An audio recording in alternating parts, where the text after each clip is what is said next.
कथावाचकों से मेरी निवेदन है, खासतौर से मैं इनसे कह सकता हूं क्योंकि इनमें यह साहस है कि ये जानती हैं इस बात को कि मंच पे खड़े होने के बाद में किसी का नहीं होता।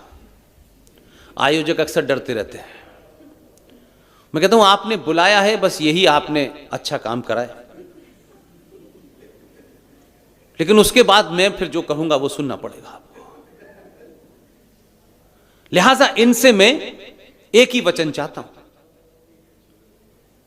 अध्यात्म को साइंटिफिकली उन शब्दों के साथ बताएं ताकि आज की जनरेशन, आज की युवा पीढ़ी इसे भागे ना, बल्कि ये समझे कि यही शायद वो चीज थी जो हमें नहीं बताई जा रही थी।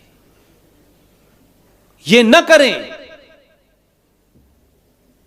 कि बहुत सारे गुरु हैं लेकिन उससे भी ज्यादा गुरु घंटाल है, बहुत सारे। इसलिए मुझे जिंदगी में किसी से कुछ लेना ही नहीं है। लिहाजा कथा करते वक्त वो जो भोली भाली जनता है उसके मानसिक स्तर को बढ़ाएं, उसके विचार को दुरुस्त करें, उसके अंदर जो भी कंफ्यूजन है उसको ठीक करें, ना कि उसके उस भोलेपन को, उसकी भावनाओं का शोषण करके भगवान राम भगवान राम भगवान राम भगवान राम भगवान कृष्ण कृष्ण कृष्ण कृष्ण मौला मौला मौला मौला अली अली अली, ये पाखंड जो करे उसे उठा के बाहर फेंक दीजिए। आप भारत के 90 करोड़ सनातनियों के भरोसे को ध्यान में रखकर उस पीठ पे बैठे हैं, उस पीठ की मर्यादा को ध्यान में रखें। उससे कमाई कितनी होगी ये नहीं मान्य होगा। समाज इसके लिए तैयार हो। ये नहीं हो सकता। आपको दुबई में कोई कथा करनी है, आपका वहां से क्या इंजन है मुझे नहीं पता, मुझे इंटरेस्ट ही नहीं है, लेकिन मेरी भोली भाली महिलाओं को, माओं को, बेटियों को, बहनों को आप मूर्ख न बनाएं। हम आज भी जाने अनजाने, बगैर जाने, क्योंकि हमारे संस्कारों में है, इसलिए आज भी हम ये कहते हैं कि सूरज पे पानी चढ़ाना चाहिए। विदुषी बेला पारिक जी को यह बताना है कि सूरज पे पानी क्यों चढ़ाया जाता है। चाहे आसाम हो, बनारस हो, कश्मीर हो और चाहे आपका तमिलनाडु हो, क्यों कॉपर का लोटा ही हर मंदिर में मिलता है?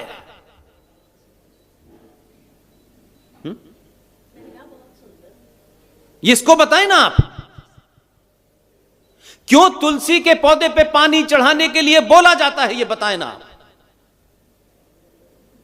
इसलिए मूर्ख आपको इसलिए मूर्ख बना जाते हैं कि उन्हें लगता है कि ये कुछ भी सुन लेते हैं।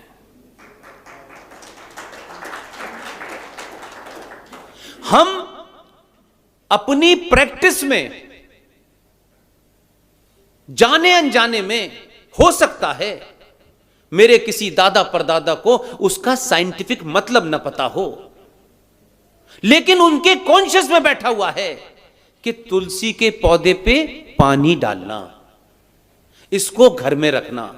और हमेशा ध्यान रखिए, एक चीज होती है कि आप अपनी बात को समझाने के लिए सिंबल्स का इस्तेमाल करते हैं।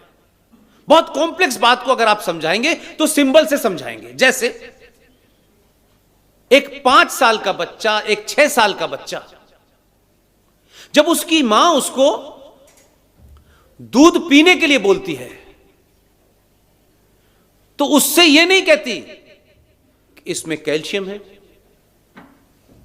इसमें यह है, इसमें वो है और इसे पीने से ये हो। वो ये नहीं कह पाती क्योंकि उसको मालूम है कि इसकी बुद्धि ये कॉम्प्लेक्स वर्ड नहीं समझेगी। तो उससे क्या कहती है? दूध पी लो नहीं भौबो आ जाएगा। अब उस बेचारी मां का एजेंडा यह है कि ये दूध पी ले। भौबो एक सिंबल के रूप में उस बेचारी ने इस्तेमाल किया। वही बच्चा 15 साल का हो गया, अब भी दूध पी रहा है, लेकिन मां अब ये जानती है कि इससे मैं भौबो कहूंगी तो ये सुनेगा नहीं।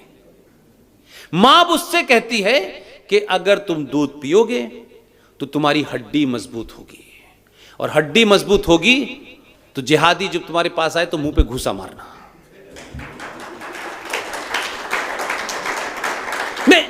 मैं सिंपल की बात कर रहा हूं। तुलसी साइंटिफिक पौधा है। जिन जड़ी बूटियों को खोज कर करके चीजें बन रही हैं हमारे यहां, ऐसे ही तुलसी साइंटिफिक पौधा है। उसको चाय में ऐसे ही नहीं डाला जाता, उसे कॉपर के लोटे में हर मंदिर के अंदर जो पानी रखा होता है उसमें 3-4 तुलसी के पत्ते ऐसे ही नहीं डाले जाते कि वो स्वाद में अच्छे होते हैं।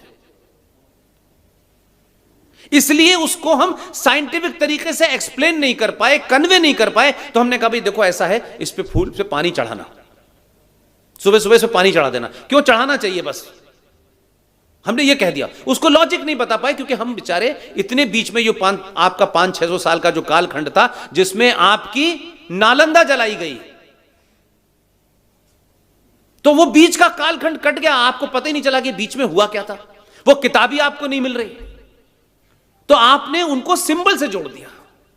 इसलिए सुबह कहा कि सुबह सुबह उठना और सूरज को पानी चढ़ा देना।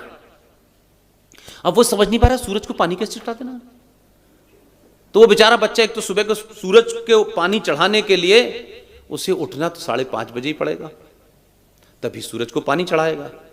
तो एक तो वो सुबह उठेगा, दूसरे सूरज को पानी चढ़ाने के पीछे की जो थ्योरी है, कॉपर के लोटे में, ये अभी 2009 या 2010 की बात है, जर्मनी में वर्ल्ड वाटर कॉन्फ्रेंस हुई, मैंने उसको अटेंड किया था।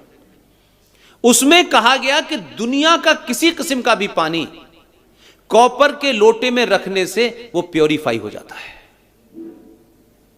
इसीलिए जब हमारे यहां ये सैनिटेशन का सिस्टम नहीं था, मुझे तो अपनी मां के बारे में याद है, अभी वो जीवित हैं, कि जब भी उस जमाने लोग नाव से सफर करके नदी पार करते थे, ना स्टीमर था ना जहाज थे, तो जब भी वो पास करते थे अंत में जाकर के, मुझे आज भी याद है कि हम लोग अलीगढ़ से चलते थे, आगरा आते थे, और एक चंबल रिवर पड़ती थी और उस पर ब्रिज नहीं था, स्टीमर से जाते थे कि हमारी माँ, हमारी नानी जो थी वो शिवपुरी में थी, तो मेरी माँ देखता था मैं कि वो अपना रूमाल खोलती थी, उसमें से एक सिक्का डालती थी और कहती थी जय गंगे माँ। यह आज तक समझ में नहीं आया, अब समझ में आता है कि कॉपर के सिक्के थे वो नीचे डाले जाते थे ताकि कॉपर का सिक्का और जो उसका रिएक्शन है उससे पानी प्योर कंटिन्यूस चलता रहे। इसलिए हम वहां नहाने भी जाते थे, उसी को पीते भी थे, लेकिन कोई पॉल्यूशन नहीं होता था क्योंकि वो प्योरिफिकेशन कंटिन्यू चलता था। यह अलग बात है कि मेरी और आपकी जनरेशन ने, आज आपको कौन बताता है कि कॉपर का पानी पीना चाहिए? माधुरी दीक्षित बता रही है। देखा है विज्ञापन आपने? तो आपको इतने साल बाद माधुरी दीक्षित का इंतजार था कि वो बताएगी तब आप पिएंगे। आपकी नानी बता रही थी तो आपको लगता क्या यार ये कॉपर का लोटा, ये कुछ स्टाइलिश होना चाहिए। अब क्या होने लगा है कि कॉपर के जग भी मिल रहे हैं और गिलास भी मिल रहे हैं। अब वही करोड़पति आदमी के घर में कॉपर का लोटा भी रखा हो, no sir this is scientific. तो ये बीमारी है हमारी। इसलिए जब सुबह सुबह कॉपर के लोटे से आप पानी सूरज की तरफ चढ़ाते हैं तो सूरज जो रात भर, जो आपकी वनस्पति होती है, जो पेड़ होते हैं, रात भर कार्बन डाइऑक्साइड देते हैं, और जैसे ही सूरज की किरण निकलने से पहले ही हल्का सा रोशनी होती है तो वो तमाम पेड़ जितने होते हैं वो सब ऑक्सीजन देते हैं, और उस वक्त उस ऑक्सीजन का सूरज की किरण के साथ मिलन होता है। जब आप सूरज की रोशनी के ऊपर करके यूं करके पानी चढ़ाते हैं तो उसके अंदर से जो रेज निकलती हैं वो आपको एनर्जी देती हैं पूरे दिन के लिए। लेकिन अब हमने कहा लोटा चढ़ा दिया, उसने जाके नहीं चढ़ा। तो चीजों को समझिए, आपसे बड़ा साइंटिस्ट कोई था ही नहीं। आपने बताया कि दुनिया गोल है, लेकिन 2000 साल पहले किसी एक शरीफ आदमी ने कहा कि धरती घूमती है, सूरज नहीं घूमता है। ऐसे करके कोई कानून वो है ना, लॉ है ना, कि सूरज घूमती है, धरती क्या घूमती है?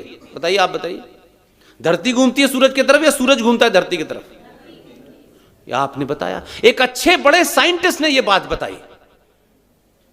लेकिन बाइबल में लिखा था नहीं, सूरज घूमता है, और उसका कत्ल कर दिया गया, उसको फांसी दे दी गई 2000 साल पहले। हम 2000 साल पहले नहीं है, हम इस ब्रह्मांड की उत्पत्ति के साथ सनातन पैदा हुआ है, हमारा कोई मुकाबला नहीं कर सकता। इसलिए कंफ्यूजन हमारे यहां नहीं था। उन्होंने उस गैलीलियो को इसलिए फांसी की सजा दे दी कि उन्होंने कहा, अरे बाइबल में तो कुछ और लिखा है। सबने मिलकर मार दिया, उन्होंने मार दिया।